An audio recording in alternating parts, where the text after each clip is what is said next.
ಪಾಪ SSLC ಮಕ್ಕಳು ಯಾವ ರೀತಿ ತೊಂದರೆ ತೊಗೊಂಡ್ರು, ಏನು ಮಾಡಿದರು, ಸಾಕಷ್ಟು ವರದಿಗಳು ಅವತ್ತು ಬಂದು ಎಲ್ಲ ಹೀಗಿದಾವೆ. ಈಗ ಮತ್ತೆ ಅದೇ ರೀತಿಯ ಹೊಸ ಸಮಸ್ಯೆಗಳು ಶುರುವಾಗ್ತಾ ಇದ್ದಾವೆ.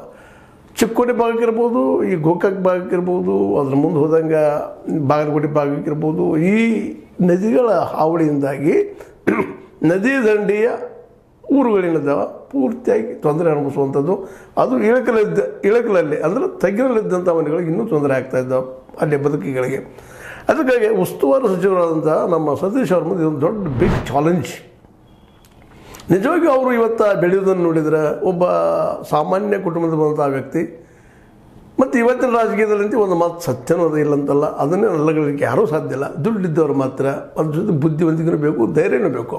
ಬರೀ ದುಡ್ಡಿದ್ರೆ ಎಲ್ಲ ಆಗ್ತದೆ ಅಂತ ಅನ್ನೋದು ತಪ್ಪು, ಧೈರ್ಯ ಇದ್ರೂ ಎಲ್ಲ ಆಗ್ತದೆ ಅಂತ ಅನ್ನೋದು ತಪ್ಪು, ಪ್ರತಿಭೆ ಇದ್ರೆ ಏನೆಲ್ಲ ಆಗ್ತದೆ ಅನ್ನೋದು ತಪ್ಪು. ಅವೆಲ್ಲ ಕೂಡಿದಾಗ ಒಗ್ಗೂಡಿದಾಗ ಒಂದೇನೋ ಸಾಧನೆ ಆಗ್ತದೆ. ಆ ದಿಶೆಯಲ್ಲೇ ಇವತ್ತು ಸತೀಶ್ ಅವರು ಒಂದು ಮುಖ್ಯಮಂತ್ರಿ ಸ್ಥಾನಕ್ಕೆ ಕಾಂಪಿಟೇಷನ್ ಮಾಡುವಷ್ಟು ಮಟ್ಟಿಗೆ ಬೆಳೆದು ನಿಂತಿದ್ದಾರೆ ಇವತ್ತು. ಅಂಥವರು ಇವತ್ತು ಇದೊಂದು ಚಾಲೆಂಜ್ ಅವರಿಗೆ. ಈ ನದಿಯ ದಂಡೆಯ ಜನರಿಗೆ ಸ್ಥಳಾಂತರ ಮಾಡಿ ಅವರಿಗೆ ಬದುಕನ್ನು ಕಟ್ಟಿಕೊಡುವಂಥದ್ದು, ಮನೆಗಳನ್ನು ಕಟ್ಟಿಕೊಡುವಂಥ ಕೆಲಸ ಅವ್ರ ಮುಂದದ ಇವತ್ತು. ಯಾಕಂದರೆ ನಿರಂತರ ನದಿ ಬಂದೇ ಬರೋದಿಲ್ಲ, ಇದು ಹಾಗೆ ಬರ್ತಾನೆ ಇರ್ತದೆ, ಪ್ರತಿ ವರ್ಷ ಬರೋದನ್ನು. ಮತ್ತು ಇತ್ತೀಚೆಗೆ ಏಕೋ ಏನೋ ನಾವು ನೋಡಿದ್ವಿ, ಒಮ್ಮೆ SM ಕೃಷ್ಣ ಅವರ ಕಾಲದಲ್ಲಿ ಒಂದಿಷ್ಟು ಬರ ಬಿದ್ದಿತ್ತು ನಮ್ಮಲ್ಲೇ.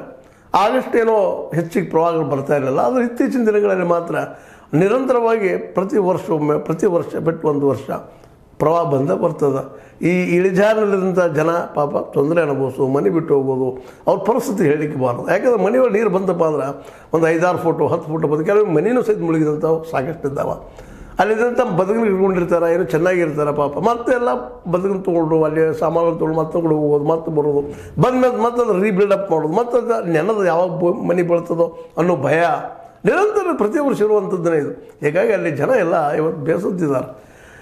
ನಿಜವಾಗಿ ಅವರೆಲ್ಲ ತಮ್ಮ ಸಂಕಟವನ್ನು ತೊಡ್ಕೊಳ್ತಾ ಇದ್ದಾರೆ. ಇಲ್ಲಪ್ಪ ಇದು ನಮಗಿಲ್ಲದ ಏನಾದರೂ ಶಾಶ್ವತವಾಗಿ ಒಂದು ಪರಿಹಾರ